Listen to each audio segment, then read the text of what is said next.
non-competing, but however, it'll be a great exhibition. And for us Filipinos, this is something we should all be very proud of. We will also have Australia. Karaniwang sa mga espesyal na okasyon lamang daw matutunghayan ng mga ganito kagandang fireworks display. Kaya't habang may pagkakataon pa raw, mabuting dalhin na rito ang inyong mahal o mas mainam ang buong mag-anak sa susunod na linggo para sa huling araw ng Pyro Musical Competition. Para sa unang balita, Raw ng Crisostomo reporting.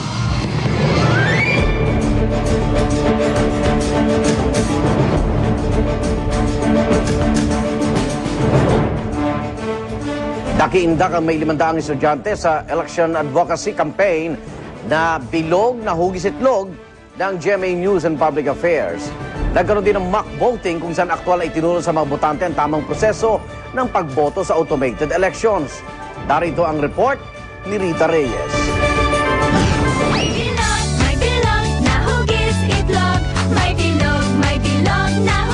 Sa pamamagitan ng sayaw, idinaan ng GMA News and Public Affairs ang pagpapatuloy na voter education campaign nito. Kasabay ng election advocacy campaign jingle na bilog na hugis itlog, umindak ang sex bomb dancers na sinabayan pa ng may 500 estudyante mula sa iba't ibang kolehiyo sa Maynila.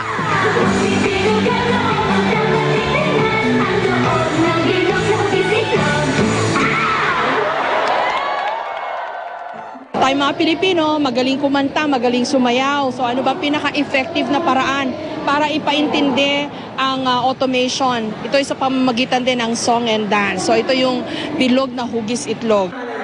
At para naman ituro sa mga botante ang step-by-step procedure ng pagboto, 2 mock voting booths ang itinayo para magsilbing presinto para sa mga gustong lumahok. Kumpleto sa gamit at election paraphernalia, mula sa balota, ballot secrecy folder, PCOS machine hanggang sa indelible ink. Magkasamang nagbantay ang mga taga-Comelec at Smartmatic. Sa mga botante natin, napakahalagang bumoto sa halalan at napakahalagang magkaroon ng konting practice.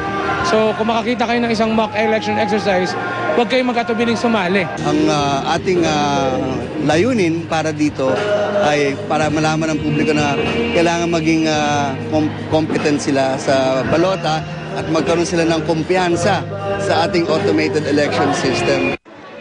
May sariling booth naman ng PPCRV para sa mga gustong maging election volunteer. Kahit sino pwedeng mag-volunteer, kaya lang dapat non-partisan. Yun ang lagi namin sinasabi, walang kinakandidato, walang ipinopoklamang kandidato, walang ikinakampanyang kandidato.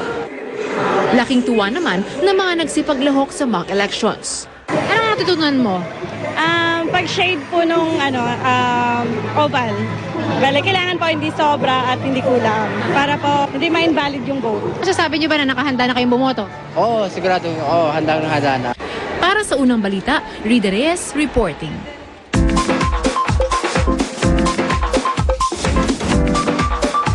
Pagdarausan ng 82nd Academy Awards, nakahanda na para sa awarding ceremony mamaya.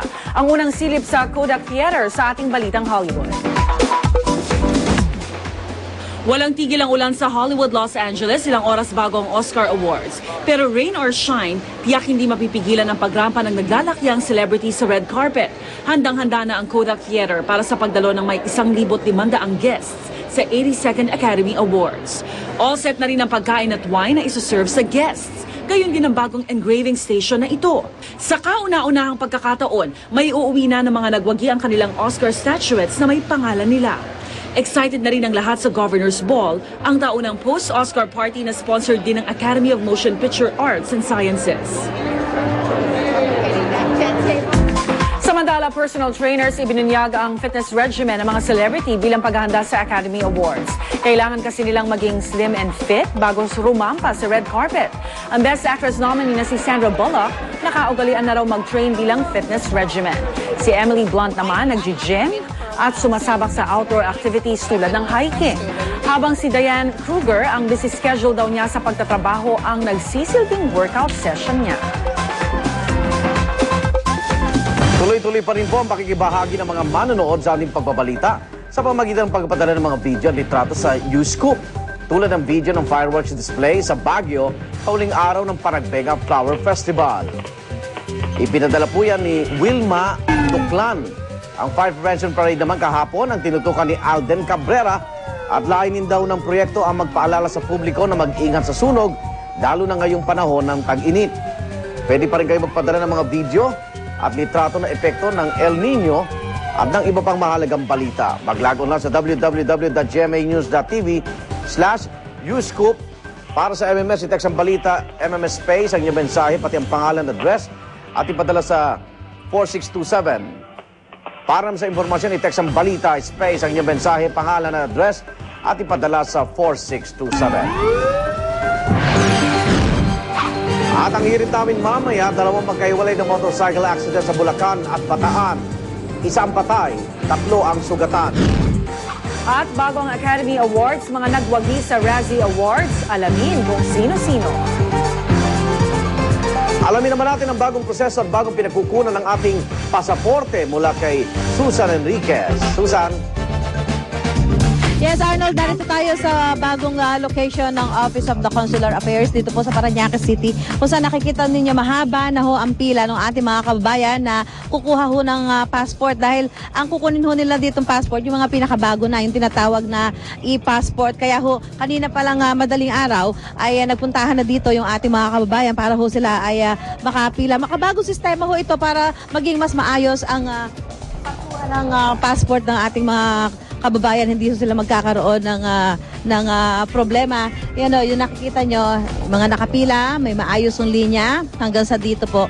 Hanggang sa makarating na sila dito sa pinaka-main door nito pong tanggapan po ng Office of the Consular Affairs. So, paano ho ba makakapunta rito? Siyempre, ang tanong ho saan ba ang bagong location? So, kung kayo po ay